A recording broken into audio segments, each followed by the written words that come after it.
Olá, louvado seja nosso Senhor Jesus Cristo, para sempre seja louvado, glória ao Pai, ao Filho e ao Espírito Santo, como era no princípio, agora e sempre, amém.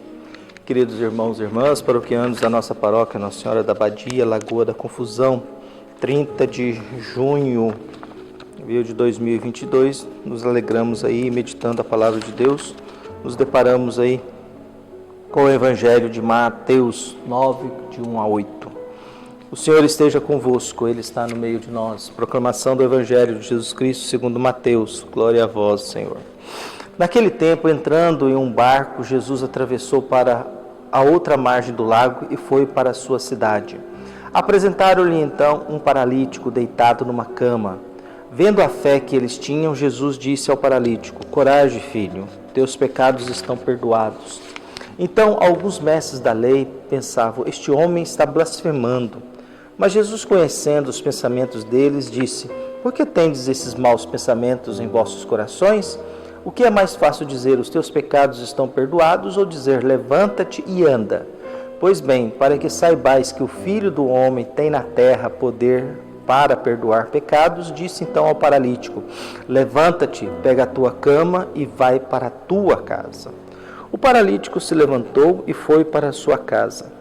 Vendo isso, a multidão ficou com medo e glorificou a Deus por ter dado tal poder aos homens. Palavra da salvação. Glória a vós, Senhor. Unidos na fé, nós nos encontramos aqui sempre meditando a palavra de Deus, e é um modo que a gente encontrou de dizer alguma coisa para alguns paroquianos que se interessam por este mundo de virtualidade. Nós vivemos hoje num mundo de grande poder de comunicação, em que a gente tem na própria casa condições, graças a uma rede de internet, de ouvir muitas vozes, de ouvir muitos ensinamentos, de ouvir muitas palavras, de ouvir muitas atitudes e ações. Algumas nos formam, outras nos desformam, algumas nos ajudam, outras nos atrapalham. Uns colaboram para o nosso amadurecimento, outros colaboram para a nossa alienação. A grande questão da vida é quem é que nos alimenta dentro da vida de oração e dentro do nosso conhecimento. Quem é que está nos ensinando como deve ser a vida, porque a gente não consegue aprender a viver sozinho. A gente sempre precisa de um referencial, de alguém para nos ajudar a viver, porque nós vivemos num mundo e numa realidade em que nós estamos nascendo e morrendo constantemente. Quem nasce não sabe nada, quem morre já sabe alguma coisa, morreu já não adianta mais o seu saber. Por isso a humanidade vive sempre esse processo de aprendizagem, esse aprendizado que, dependendo do contexto histórico, dependendo da realidade, pode nos levar para construir uma história violenta de guerras, ou pode nos levar a construir uma história com mais paz, esperança. Pode nos ajudar a viver uma vida com dignidade, como também pode nos ajudar a perder toda a nossa dignidade na vida. Por isso nós vamos cada vez mais buscando o conhecimento e o ensinamento que a Bíblia nos traz a respeito de Jesus. Carlos Drummond de Andrade, que nasceu em 1902 e morreu em 1987, dizia: entre a dor e o nada, o que você escolhe? Nós vivemos entre a dor e o nada, o que você escolhe? Nós somos aversos à dor, mas também não queremos ser nada. Só que ser alguém gera uma dor. Então, entre a dor e o nada, o que você escolhe? E também dizia: os homens igualam-se na dor e diversificam-se na alegria. Na dor nós somos iguais. No hospital, o rico e o pobre só tem alguns confortos a mais, mas no sofrimento, na dor e na vida fragilizada somos iguais. O infarto, ele pode pegar um pobre, um miserável, um famoso, um rico, um ninguém e alguém muito importante. Então, entre a dor e o nada, o que nós preferimos? Nós somos iguais na dor, mas nos diversificamos na alegria. Aquilo que me dava alegria há 20 anos atrás, hoje me dá uma certa tristeza. Aquilo que me encantava há 20 anos atrás, hoje não me encanta mais. Muita coisa que eu jurava que eu nunca ia fazer na vida, hoje eu faço. E muita coisa que eu jurava que ia fazer sempre na vida, hoje eu já não faço. E aí a gente vai procurando recuperar essa vida. O Evangelho nos traz Jesus em outra região, porque ele foi numa região em que os porcos são mais importantes do que ele. viu? Numa região pagã em que os porcos são mais importantes do que o ser humano. E Jesus agora numa outra região, ele chega e encontra um paralítico. Viu? E esse paralítico é movido pela fé. Há uma fé neles. E Jesus reconhece essa fé. E a atitude inicial de Jesus é: os seus pecados estão perdoados. Coragem. E os fariseus que estão perto, ele está blasfemando, ele não pode perdoar pecados. Só Deus que pode perdoar pecados. Porque na cabeça de um judeu, na época, você é doente porque você cometeu um pecado. A sua enfermidade, ela é fruto do pecado. A morte, ela é fruto do pecado na condição bíblica. Por isso que a ressurreição é para quem não tem pecado. E por isso a grande necessidade de sermos perdoados, não condenados e julgados. Por isso que o perdão é tão difícil, porque o perdão é você dar a quem não merece vida. É dar a quem não merece condições de continuar a vida. É dar uma oportunidade nova para quem não merece. Porque a pessoa que é perdoada, ela tem culpa. Ela é responsabilizada pelo mal que fez. Não é alguém ingênuo, porque o resto é desculpa. Mas é alguém que fez a maldade, sabe que fez, e quem está perdoando sabe que foi vítima da maldade do outro.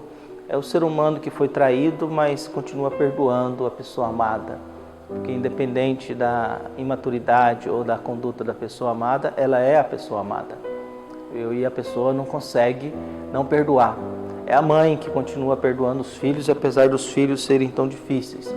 Por isso nós vivemos às vezes nessa realidade. Se eu não quero ter a dor, eu vou acabar tendo que me enfrentar com nada.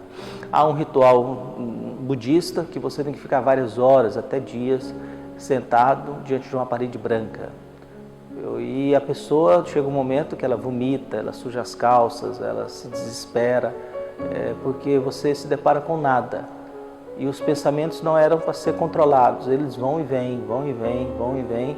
E a pessoa ali durante várias horas, até dias, diante desse contexto, em que ela vai ficando totalmente descontrolada, ela vai se deparando com nada. Por isso a gente, entre a dor e o nada, o que você escolhe? Nós somos solidários na dor, mas somos diferentes na alegria. A alegria de alguns aos finais de semana não é a minha. E aí a gente vai olhando esse Jesus que olha para esse paralítico, olha para essas pessoas que não querem saber que Jesus o perdoe. Quer dizer, o paralítico só tem a atenção de Jesus.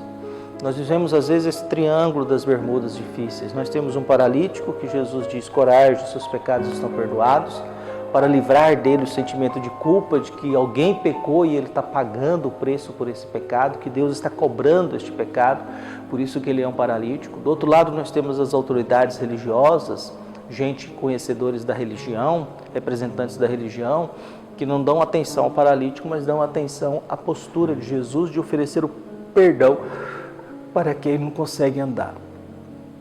Jesus conhecendo o ser humano, e isso é uma frase muito interessante na Bíblia, né? Jesus conhece o ser humano, Jesus conhece a cada um de nós.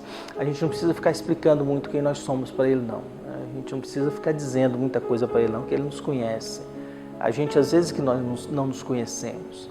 É nós que não sabemos necessariamente quem nós somos, às vezes. É a gente que não percebe, às vezes, nosso mau hálito, a gente que não percebe nosso mau cheiro, a gente que não percebe a nossa feiura, a gente que não percebe a nossa conduta, às vezes reprovada por Deus. E aí o que nós temos? Jesus olhando: olha, para que vocês saibais que o Filho do Homem tem poder de perdoar os pecados. E aí Jesus se apresenta como o Deus divinizado. Filho do Homem quer dizer Deus encarnado. Filho do Homem significa Deus humanizado, a humanidade. E a humanidade de Jesus permite isso, porque Ele é também divino. Então Ele olha para o paralítico e diz: levanta-te, pega a tua cama e vai para a tua casa. Levante-te, pega a tua cama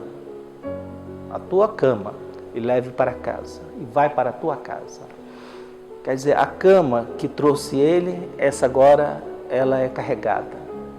Aquilo que ele dependia para poder chegar até Jesus, precisava da solidariedade de alguém, agora ele que carrega. E ele que saiu da sua casa e foi levado até Jesus, agora ele volta para a sua casa carregando tudo isso. Isso gera na multidão medo, mas ao mesmo tempo eles glorificam, porque Deus tem feito certas coisas boas. Mas para os fariseus isso é um problema muito sério. Você, além de perdoar os pecados, curou um cara. Você, além de perdoar os pecados que você não pode fazer, você deu vida para esse homem. O difícil do Evangelho é que aquele que deveria ser o centro das atenções diante da miséria humana, não é. Às vezes a religião não está olhando para os pobres, a religião não está olhando para os incapacitados, a religião não está olhando como vamos oferecer os sacramentos para quem não tem condições de fazer e viver segundo a nossa estrutura, segundo as nossas regras. Como é que eu vou oferecer o batismo para alguém que passou de certa idade, que mora na zona rural, que não tem condução, que raramente tem condições de ir à igreja e vai acabar morrendo pagão porque não tem acesso à igreja? Porque a igreja exige, depois de certo período, uma catequese mensal no sistema enquadrado no sistema escolar, sistema de ensinamento. Vivemos num processo de formação na igreja que eu exijo, e a gente sempre diz, parece que a igreja foi montada só para servir um grupo urbano, que tem tempo para estar à disposição dela, e geralmente ligado aos centros, ou que tem condições de se deslocar.